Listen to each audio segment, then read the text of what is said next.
बिस्मिल्लाहिर्रहमानिर्रहीम। अस्सलाम वालेकुम बच्चों, welcome back to my channel. बच्चों, कल की वीडियो में हम लोगों ने क्वेश्चन नंबर 1 और 2 को सॉल्व किया था एक्सरसाइज 2.4 की। आज हम क्वेश्चन नंबर 3 और 4 को कम्प्लीटली सॉल्व करने जा रहे हैं। क्वेश्चन नंबर 3 में है expand the following using laws of logarithm. हमें ये वैल्यूज दे दी हैं, हमने सिर्फ एक्सपेंड करके इनको लिखना है लॉज ऑफ लॉगरिथम के अकॉर्डिंग। कुछ नहीं करना, सिंप्लीफाई नहीं करना, हमने सिर्फ उसको एक्सपेंड करके ओपन फॉर्म में लिखना है। आपको पता है 4 लॉज ऑफ लॉगरिथम थे, पावर लॉ था, प्रोडक्ट लॉ था, क्वोशंट लॉ था। उन्हीं के अकॉर्डिंग जिसमें जो लॉ लग रहा है हमने वो अप्लाई करना है। तो चलिए जल्दी से स्टार्ट करते हैं इस क्वेश्चन को। बहुत ही मजे का ये क्वेश्चन है। पार्ट 1 हमारे पास दिया है log 11/5। ठीक है, तो हम इसको क्या करेंगे, एक्सपेंड करके लिखेंगे। बच्चों, जब हमारे पास वैल्यू डिवीजन की फॉर्म में हो तो हमें पता है यहाँ पे कौन सा लॉ अप्लाई होता है, क्वोशंट लॉ अप्लाई होता है। तो क्वोशंट लॉ क्या था कि दो वैल्यूज डिवीजन में हो तो हम उसको किस तरह लिख सकते हैं, हम उसके अंदर कौन सा साइन अप्लाई करेंगे, उसके अंदर हम माइनस का साइन अप्लाई करेंगे। लॉग ऊपर वाली वैल्यू पहले आ जाती है, डिवीजन वाले वैल्यू जो होती है वो माइनस में कन्वर्ट हो जाती है और क्या हो जाएगा log 5। ये वैल्यू थी, उसको हमने एक्सपेंड करके लिख दिया है by using law of logarithm. बस हमने और कुछ नहीं करना, उसको एक्सपेंड करके लिख देना है। पार्ट 2 की तरफ चलते हैं। पार्ट 2 हमारे पास दिया हुआ है log 5। ये है स्क्वायर रूट की वैल्यू। ठीक है, तो स्क्वायर रूट का मतलब हम आपको पता होगा स्क्वायर रूट को हम 1/2 लिख सकते हैं। अगर यहाँ पे कोई पावर दी होती 3, 4, 5 या 6 तो हम उसे लिखते 1/3 या 1/4 वट जो भी वैल्यू हमें दी होती। यहाँ पे अगर कुछ नहीं लिखा हुआ तो इसका मतलब है यहाँ पे स्क्वायर रूट है, 1/2 की वैल्यू है, तो हम इसको इस तरह लिख सकते हैं 8a⁻6 1/2। अब यहाँ पे सबसे पहले तो हम पावर लॉ अप्लाई कर लेते हैं। क्या करेंगे, हम ये जो पावर है इसको शुरू में ले आते हैं, 1/2 log 5 8a6। ठीक है, अब पावर लॉ तो हमने अप्लाई कर लिया। अब ये दो वैल्यूज आपस में क्या हो रही हैं, ये मल्टीप्लाई हो रही हैं। अब मल्टीप्लाई जो वैल्यूज हो रही हैं वहां पे भी एक लॉ अप्लाई होता है, उनको हम किस तरह लिख सकते हैं, प्रोडक्ट लॉ के अकॉर्डिंग हम उनको प्लस के साथ लिख सकते हैं। तो आप यहाँ पे ये लिख सकते हैं log 5 ब्रैकेट लगा लें 8 प्लस लॉग इसके साथ भी आ गया तो लॉग इसके साथ भी आएगा log 5 a⁻6। ठीक है, अब इस चीज को हम अगर लिखें एलसीएम लेकर फैक्टराइज कर लें तो क्या होगा, 2 4 2 2 2 1 तो यहाँ पे क्या वैल्यू आ जाएगी, 1/2 log 5 8 प्लस log 5a6। अब सॉरी 8 नहीं, यहाँ पे आ जाएगा 2 की पावर 3 आ जाएगा। ठीक है, यहाँ पे क्या ना हमने एलसीएम ले लिया है ना, तो 2 की पावर आ गई 3। अब क्या करेंगे, दोनों के ऊपर पावर आ रही है तो पावर लॉ के अकॉर्डिंग हम क्या करेंगे, वैल्यूज को शुरू में ले आएंगे। तो यहाँ से जब हमने 1/2 ये 3 इसकी पावर शुरू में आ गई तो क्या हो जाएगा log 5 2 प्लस 6 शुरू में आ गया तो क्या आ जाएगा 6 log 5a। ठीक है, अब क्या करेंगे, अब बच्चों अगर गौर से देखें तो हम मजीद इसको सिंप्लीफाई नहीं कर सकते, पर ये वाली वैल्यू जो बाहर है उसको दोनों वैल्यूज के साथ अंदर मल्टीप्लाई कर देते हैं।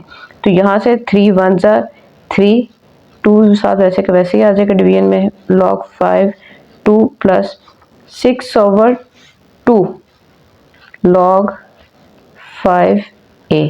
यहाँ से ये 2 1 2 2 3 6 तो हमारे पास क्या वैल्यू आ रही है, 3/2। यहाँ पे कोई कटिंग नहीं हो रही, log 5 2 प्लस 3 log 5a। मजीद एक्सपेंड नहीं हो सकता, यही हमारा आंसर है। ठीक है, एक्सपेंड हमने कर लिया। सिंपल आपने एलसीएम लिया, फैक्टराइज किया, पावर्स को स्टार्ट में ले आए, वैल्यू को अंदर मल्टीप्लाई कर दिया, दोनों की वैल्यूज के साथ सिंप्लीफाई किया, तो ये टोटल जो एक्सपेंड मजीद हो सकता था हमने वहां तक कर लिया इसको। थर्ड पार्ट बच्चों हमारे पास दिया हुआ है नेचुरल लॉग ऑफ a²b/c। हम क्या करेंगे, इसको एक दफ़ा तो लिख लेते हैं a²b ओवर सी। बच्चों यहाँ पे ऊपर तो कौन सा लॉ अप्लाई हो रहा है, प्रोडक्ट लॉ, पर डिवीजन में आ रहा है तो यहाँ पे क्वोशंट लॉ भी अप्लाई हो रहा है। तो हम एक ही स्टेप में कर लेते हैं, natural log of a square plus natural log of b. Natural log इसके साथ भी आ गया, नेचुरल लॉग इसके साथ भी आ गया, दोनों मल्टीप्लाई हो रही थी, इसलिए प्रोडक्ट लॉ के अकॉर्डिंग बीच में आ जाएगा प्लस का साइन। अब जो नीचे c है ये हो रहा है डिवाइड, तो डिवीजन की फॉर्म में क्वोशंट लॉ के साथ क्या हो जाता है, माइनस का साइन आ जाता है और नेचुरल लॉग ऑफ c आ गया है। अभी भी एक स्टेप और हो सकता है, यहाँ पे पावर लॉ लगेगा तो क्या हो जाएगा, 2 शुरू में आ जाएगा, natural log of a plus natural log of b minus natural log of c। ये हमारा यहाँ तक आंसर आ गया, इससे मजीद एक्सपेंड नहीं हो सकता। पार्ट 4 हमारे पास दिया हुआ है, लॉग एक्स वाई ओवर जी की पावर 1/9। सबसे पहले तो हम पावर लॉ लगाते हैं, क्या होगा उसमें, 1/9 शुरू में आ गया, लॉग एक्स वाई ओवर जी। अब यहाँ पे हमारे पास एक तो प्रोडक्ट लॉ लग रहा है और नीचे लग रहा है क्वोशंट लॉ, तो क्या करेंगे हम, अप्लाई कर देते हैं दोनों एक साथ। लॉग एक्स, क्योंकि मल्टीप्लाई हो रहा है तो बीच में कौन सा साइन आ जाएगा, प्लस का, लॉग वाई। अब ये डिवीजन में है तो क्वोशंट लॉ के अकॉर्डिंग क्या हो जाएगा, मल्टीप्लाई का साइन नहीं आएगा, माइनस का आ जाएगा और जेड। ठीक है, इससे ज़्यादा मजीद ये एक्सपेंड नहीं हो सकता और यही हमारा आंसर है। 5th पार्ट हमारे पास है, natural log of third root of 16x³ 1/3।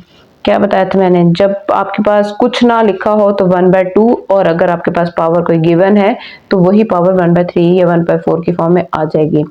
अब यहाँ पे क्या हो रहा है कि ये पावर दोनों के ऊपर आ रही है, तो हमने क्या करना है, 16 को कन्वर्ट करना है कि हमारे पास वो 3 की फॉर्म में कन्वर्ट हो जाए, किसी तरह से उसकी पावर 3 आ जाए। तो ये कैसे होगा, ये ऐसे होगा कि हमने सबसे पहले क्या करते हैं, इस पावर को शुरू में ले आते हैं, पावर लॉ लगा लेते हैं, 1/3 नेचुरल लॉग ऑफ 16x³। ठीक है, अब यहाँ से अगर हम देखें तो ये दोनों वैल्यूज आपस में क्या हो रही हैं, मल्टीप्लाई हो रही हैं। ठीक है, तो प्रोडक्ट लॉ लगाएं, तो 1/3 natural log of 16 plus natural log of x³। ठीक है, ये चीज़ हो गई। अब ये वैल्यू थी, ठीक है, अब यहाँ से हम 16 को फैक्टराइज कर लेते हैं, 16 2 8 2 4 2 2 2 1। ठीक है, तो हमारे पास कितनी दफ़ा आ गया है, 4 टाइम आ गया है 2। 1/3 नेचुरल लॉग ऑफ 2 की power 4 plus natural log of x की पावर 3। अब क्या करेंगे, यहाँ से पावर को हम शुरू में लेते आते हैं, 1/3 4 natural log of 2 plus 3 natural log of x। अब हर वैल्यू को मल्टीप्लाई कर लेते हैं इस वैल्यू के साथ। ठीक है, तो अब जब मल्टीप्लाई करेंगे तो क्या हो जाएगा, 4 1 4 divided by 3 natural log of 2 plus 3/3। Cutting कर लें आप, इसी स्टेप में कर लें या आप स्टेप बढ़ा लें। देखिए ये 3 जब इसके साथ मल्टीप्लाई होगा तो ऊपर 3 और नीचे 3 क्या हो जाएगा, 1 आ जाएगा, तो 1 लिखने की ज़रूरत नहीं होती, तो नेचुरल लॉग ऑफ x यही हमारा आंसर आ जाएगा। स्टेप बढ़ाना है बच्चों तो आप देख लें, 3/3 कटिंग करेंगे तो 1 आ जाएगा, 1 लिखने की ज़रूरत नहीं होती, मैंने एक स्टेप मिस कर दिया है, स्किप कर दिया है। क्वेश्चन को आप अपने लिए ईजी करें, कैलकुलेशन को ईजी करें और जल्दी से क्वेश्चन को सॉल्व कर लें। पार्ट 6 हमारे पास दिया हुआ है, लॉग 2 1 - a/b की पावर 5। अब क्या करेंगे, पावर लॉ लगाएंगे, 5 को शुरू में ले आएंगे, लॉग 2 1 - a/b। ये है डिवीजन की फॉर्म में, तो यहाँ पे क्वोशंट लॉ लगेगा। क्वोशंट लॉ जब लगेगा तो क्या हो जाता है, साइन को इसका आ जाता है माइनस का, 1 - a माइनस लॉग 2b। ठीक है, दोनों के साथ 5 आना है। अब क्या करेंगे, मज़ीद तो ये सिंप्लीफाई नहीं हो रहा, इसी चीज़ को यही हमारा आंसर बन जाता है। बजाय कि हम 5 को अंदर मल्टीप्लाई करें, 5 हमें पता चल रहा है कि दोनों वैल्यूज के साथ मल्टीप्लाई हो रहा है। ठीक है, इसी के साथ बच्चों क्वेश्चन नंबर 3 भी हमारा कंप्लीट होता है। जल्दी से चलते हैं क्वेश्चन नंबर 4 की तरफ। क्वेश्चन नंबर 4 है बच्चों हमारे पास find the value of X. हमारे पास वैल्यू दे दी गई है, एक्स की वैल्यू हमने फाइंड करनी है। ठीक है, तो कैसे करेंगे हम? लॉग पार्ट 1 है log 2 plus log x is equal to 1। इन दो वैल्यूज को देखते हैं हमें पता चल रहा है प्लस के साइन से कि ये दो वैल्यूज जो हैं वो आपस में असल में क्या हुई हैं, मल्टीप्लाई हुई थी। तो हम लिख सकते हैं log 2 multiply by x is equal to 1 which is equal to log 2x is equal to 1। बच्चों अगर आप लोगों ने मेरी 2.2 की वीडियो देखी है, क्वेश्चन नंबर 2 को अगर आपने अच्छे से समझ लिया था, आपका कंसेप्ट क्लियर हो गया है, तो ये देखें यहाँ पे ये वही वैल्यू बन रही है हमारे पास। ठीक है, log 2x is equal to 1। ठीक है, जिसके नीचे कोई बेस नहीं होती बच्चों वहां पे होती है 10। इस चीज का तो आपको पता होगा। ठीक है, अब देखें यहाँ पे हमारे पास डिफरेंट बेसिस के साथ ये क्वेश्चन दिया हुआ, तो उसको हमने लिखना था एक्सपोनेंशियल फॉर्म में। और उसको लिखने का मेथड क्या था, ये देखिए उसको लिखने का मेथड ये था कि अगर जो बेस होती थी उसको बड़ा करके लिख दिया जाता था और जो रिजल्ट आ रहा था वो उसकी पावर में आ जाता था, और यहाँ पे जो एक्सपोनेंट होता था वो इक्वल के दूसरी तरफ चला जाता था। ठीक है, तो उससे हम x की वैल्यू को फाइंड कर लेते थे। यही चीज अब हमने इस क्वेश्चन नंबर 4 में अप्लाई करनी है। तो जिन बच्चों को ये कॉन्सेप्ट बहुत अच्छे से है उनके लिए तो क्वेश्चन नंबर 4 फाइंड करना, सॉल्व करना कुछ मुश्किल नहीं है। पर जिन बच्चों ने मेरी वीडियो नहीं देखी तो सर्च करें जाकर चैनल पर, उनको ये वीडियो मिल जाएगी। कॉन्सेप्ट लें और आए यहाँ पे क्वेश्चन नंबर 4 हमारे साथ सॉल्व करें। क्या करेंगे, 10 को बड़ा करके लिख देंगे, यहाँ पे जो रिजल्ट था वो उसकी पावर में आ जाएगा और ये 2x इक्वल के दूसरी तरफ चला जाएगा। 10 की पावर 1 क्या होती है, 10 ही होती है। 2x, ये 2 इसके साथ क्या हो जाएगा, डिवाइड हो जाएगा। तो और करके लिख लेते हैं x is equal to 10 divided by 2 which is equal to 5। तो x की वैल्यू हमारे पास क्या आ गई है, यहाँ से 5 आ गई है। ठीक है, और x की वैल्यू को ही हमने फाइंड करना था। पार्ट 2 हमारे पास दिया हुआ है log 2x plus log base two 8 is equal to 5। दो वैल्यूज प्लस हो रही हैं तो मतलब क्या है कि वो असल में क्या हो रही हैं, मल्टीप्लाई हो रही हैं। तो मैं यहाँ पे लिख सकती हूँ 8x मल्टीप्लाई करके डायरेक्ट लिख लिया है। ठीक है, विच इज इक्वल टू 5। अगर आपके पास बेस दी हो, आपके पास यहाँ पे रिजल्ट भी हो और एक्सपोनेंट की वैल्यू भी रिजल्ट भी हो, तो क्या करेंगे, हम बेस को बड़ा करके लिख देंगे, पावर में आ जाएगा ये वाला रिजल्ट और यहाँ से एक्सपोनेंट कहाँ चला जाएगा, आगे चला जाएगा। अब 2 की पावर 5, 2 की पावर 5 क्या होती है बच्चों, 2 को 5 टाइम अगर आपस में मल्टीप्लाई करें, 2 मल्टीप्लाई बाय 2 3 4 5, 2 2 ज़ा 4, 4 2 ज़ा 8, 8 2 ज़ा 16, 16 2 ज़ा 32, 32 इज इक्वल टू 8x।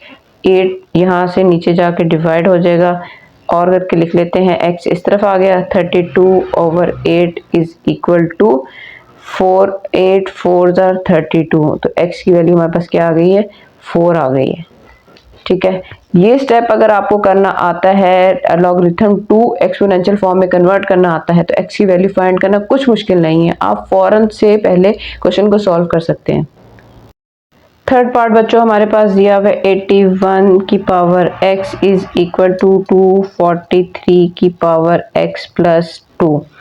बच्चों अब देखें, हम ये क्वेश्चन तभी सॉल्व कर सकते हैं जब हमारे पास बेस इक्वल आ जाए। x क्योंकि हमारे पास पावर की फॉर्म में दिया हुआ है, पावर में गिवन है, तो पावर तभी हम एक दूसरे के इक्वल कंपेयर कर सकते हैं जब हमारे पास बेस सेम होगी। तो हमने फैक्टराइज इस तरह करना है कि हमारी बेस सेम आ जाए।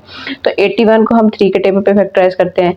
3 2 ज़ा 6, 2 यहाँ चलेगा, 3 7 ज़ा 21, 3 9 ज़ा 3, 3 ज़ा और 3 1 ज़ा, 3 कितने टाइम आ गया, 4 टाइम आ गया। इसी तरह 243 को करते हैं फैक्टराइज। तो 243 को जब हम करेंगे, 3 8 ज़ा 24, 3 1 ज़ा 3, 3 27 ज़ा 3 9 ज़ा 3 3 ज़ा और 3 1 ज़ा 1 2 3 4 5। यहाँ पे 1 2 3 4 आ जाएगा। 3 की power 4 x is equal to 3 की पावर 5 x प्लस 2। ठीक है, अब क्या करेंगे, हमने करना ये है कि इन दोनों वैल्यूज को कर देते हैं आपस में मल्टीप्लाई। ठीक है, तो यहाँ से 4 को x से मल्टीप्लाई किया तो 4 x हो गया, और यहाँ से जब 5 को x से किया 5x प्लस 5 को 2 से किया तो 10 आ गया। बेसिस सेम हो गई हैं, इनकी पावर्स को क्या करेंगे, हम कंपेयर कर लेंगे। मतलब क्या हुआ, एक दूसरे के इक्वल ले लेंगे। 4x is equal to 5x plus 10। ठीक है, अब क्या करेंगे बच्चों, x की वैल्यूज को एक तरफ कर लेते हैं और कोफिशिएंट जो नॉन कांस्टेंट टर्म है उसको एक तरफ कर लेते हैं। तो यहाँ से अगर 4x को मैं इस तरफ लेके जाऊँ तो ये क्या हो जाएगा 5x, ये जब वैल्यू उस तरफ गई तो क्या हो जाएगी -4x इज इक्वल टू ये 10x प्लस का इक्वल के दूसरे हो गया तो क्या हो जाएगा -10। समझ आ गई है? नहीं आई तो देखें, यहाँ पे 4x था तो इसको जब मैं इस तरफ लेके गई हूँ और करके मैं लिख लेती हूँ तो इसका क्या आंसर आएगा 4x minus 5x is equal to 10। ठीक है, ये वाली वैल्यू मैं इस तरफ लेकर आ गई हूँ तो ये 10 इसी तरफ रह गया। या तो आप इस तरह करके लिख लें या इस तरह करके लिख लें, एक ही आंसर आना है दोनों से। तो मैंने इस तरह करके लिखा है, तो यहाँ से 5 minus 4x is equal to -10, ये हमारे x की वैल्यू का आंसर आ गया। ठीक है, कुछ मुश्किल नहीं था, आपने सिर्फ फैक्टराइज करना है, पावर की फॉर्म में कन्वर्ट करना है, पावर्स को एक दूसरे के इक्वल लेना है, सॉल्व करना है, x का आंसर हमारे पास आ जाना है। फोर्थ वैल्यू हमारे पास क्या दी हुई है, गला थोड़ा सा खराब हो रहा है आज। 1/27 x minus 6 is equal to 27। ठीक है, 27 को अगर हम फैक्टराइज करें तो 27 3 9 3 3 3 1 तो क्या हमारे पास वैल्यू आई है 1/3 का cube x minus 6 is equal to 3 का क्यूब। ठीक है, तो यहाँ से हमने क्या करना है, अब सिंपल ये वाला नीचे है इसको ऊपर लेके जाएंगे तभी तुम्हारी बेस इक्वल आएगी ना। तो इसको जब मैं ऊपर लेके गई तो ये हो गया नेगेटिव। ठीक है, और ये बाहर वाली टर्म साथ वैसे की वैसी रही है 3 का क्यूब। इन पावर्स को आपस में कर लेते हैं multiply, -3x minus minus plus 6 3 18 which is equal to 3 की पावर 3। समझ आ गई है? नीचे से टर्म जब ऊपर जाती है तो बच्चों उसकी पावर क्या होती है, नेगेटिव हो जाती है। अगर नीचे पॉजिटिव है तो ऊपर जाके नेगेटिव हो जाएगी, अगर नीचे नेगेटिव है तो ऊपर जाके पॉजिटिव हो जाएगी, उलट हो जाता है। ठीक है, तो पावर्स को हमने आपस में मल्टीप्लाई कर दिए। अब बेसिस हमारे पास सेम हो गई, अब हम क्या करेंगे, इनकी पावर्स को एक दूसरे के इक्वल ले लेंगे, कंपेयर कर लेंगे। -3x plus 18 is equal to 3। यहाँ पे ये हमारे पास -3x है, यहाँ पे ये प्लस का है, इक्वल के दूसरी तरफ जाके क्या हो जाएगा माइनस का। इन दोनों को सिंप्लीफाई करें तो हमारे पास क्या आंसर आ रहा है -15। ठीक है, ये माइनस इस माइनस से कट जाएगा। ठीक है, और ये 3 जब इसके साथ नीचे आएगा तो क्या हो जाएगा 15 डिवाइडेड बाय 3। तो x के आंसर हमारे पास क्या आ गया 3 5 15। नहीं समझ आ रही माइनस माइनस से कैसे कट गया, तो बच्चों ये -3x जब इसके पूरे के नीचे जाएगा, माइनस और माइनस तब भी ऊपर नीचे कट जाना था, मैंने इसी स्टेप में ही कटिंग कर दी है। जी बच्चों, पार्ट 5 हमारे पास दिया हुआ है log 5x minus 10 is equal to 2। जिसके नीचे कुछ नहीं होता उसके नीचे बेस में क्या होता है 10 होता है। अब इसको लॉगरिथम की फॉर्म को एक्सपोनेंशियल फॉर्म में लिखने का क्या मेथड था, 10 बढ़ा करके लिख देंगे, जो यहाँ पे वैल्यू है वो ऊपर पावर में आ जाएगी और ये वाली वैल्यू इक्वल के बाद चली जाएगी। ठीक है, सिंपल सा स्टेप है, ये आपको अच्छे से समझ आनी चाहिए। जो बेस थी वो कैपिटल करके लिखते, जो यहाँ पे रिजल्ट आ रहा था उसका पावर बन के जो यहाँ पे वैल्यू थी वो हमने यहाँ पे लिख दी है। 10 का स्क्वायर क्या होता है 100 which is equal to 5x minus 10। अब ये 10 यहाँ पर है, इक्वल के इस तरफ आके जब क्या हो जाएगा माइनस का इस तरफ आके क्या हो जाएगा 100 plus 10 is equal to 5x। ये हो गया 110 इज इक्वल टू 5x। ये जब 5 यहाँ पे मल्टीप्लाई और इसके साथ जाके क्या हो जाना है डिवाइड, तो हम इस वैल्यू को ऑपोजिट करके लिख देते हैं x इज इक्वल टू, यहाँ पे x रह जाना था ना तो x मैंने पहले लिख लिया है 110 डिवाइडेड बाय 5। इन दोनों को कैलकुलेटर पर डिवीजन कर लें तो आपको आंसर मिल जाएगा। आंसर आ रहा है 110 डिवाइडेड बाय 5, 22 आंसर इसका आ रहा है। ठीक है, x इज इक्वल टू 22। जी बच्चों, लास्ट पार्ट है क्वेश्चन नंबर 4 का, जो कि है log बेस 2 x प्लस 1 minus log 2 x minus 4 is equal to 2। दो वैल्यूज हैं सेम बेस ऑफ लॉगरिथम के साथ, उनके दरमियान माइनस का साइन है, तो इसका मतलब क्या है, ये दो वैल्यूज आपस में क्या हो रही थी, ये दो वैल्यूज आपस में हो रही थी डिवाइड। log 2 x प्लस 1 x माइनस 4, ठीक है, डिवीजन की फॉर्म में लिख दिया क्योंकि माइनस का साइन था, इज इक्वल टू 2। अब यहाँ पे log आ गया है, उसको हमने एक्सपोनेंशियल फॉर्म में कन्वर्ट करना है, तो कैसे करेंगे, बेस को बड़ा करके लिख दिया, जो यहाँ पे वैल्यू थी वो पावर में आ गई, और जो यहाँ वाली टर्म है वो यहाँ पे इक्वल के बाद आ जाएंगी, ठीक है। अब 2 का स्क्वायर क्या होता है, 4 होता है, यहाँ पे x प्लस 1 डिवाइडेड बाई x माइनस 4, जिसके नीचे कुछ नहीं है उसके नीचे है 1, क्रॉस मल्टीप्लाई, 4 को x माइनस 4 के साथ मल्टीप्लाई करना है, 1 को करना है x प्लस 1 के साथ, 4 को x के साथ किया तो 4x प्लस माइनस माइनस 4, 4 जार 16 इज इक्वल टू, x को 1 के साथ किया तो x आ जाएगा, और 1 को 1 के साथ किया तो 1 आ जाएगा। x वाली टर्म्स को हम एक तरफ कर लेते हैं और जो कांस्टेंट टर्म्स हैं उनको एक तरफ कर लेते हैं। ये यहाँ पे प्लस है, इक्वल के दूसरी तरफ आके क्या हो जाएगी, माइनस हो जाएगी, और ये यहाँ पे 1 ये माइनस का था, इक्वल के दूसरी तरफ जाके क्या हो गया, प्लस का हो गया। तो यहाँ पे क्या आंसर आ गया हमारे पास, यहाँ से इन दोनों को सिंप्लीफाई किया तो आ गया 3x, और यहाँ से किया तो आ गया 17। ये 3 इसके साथ डिवाइड हो रहा है, इक्वल के दूसरी तरफ जाके क्या हो जाएगा, मल्टीप्लाई हो जाएगा, और यही हमारा आंसर है। बुक के पीछे मजीद इसकी डिवीजन फॉर्म में लिखा हुआ है, तो आप वैसे भी लिख सकते हैं या इस तरह भी लिख सकते हैं, 5 2/3, ये भी आंसर मेंशन है, ठीक है।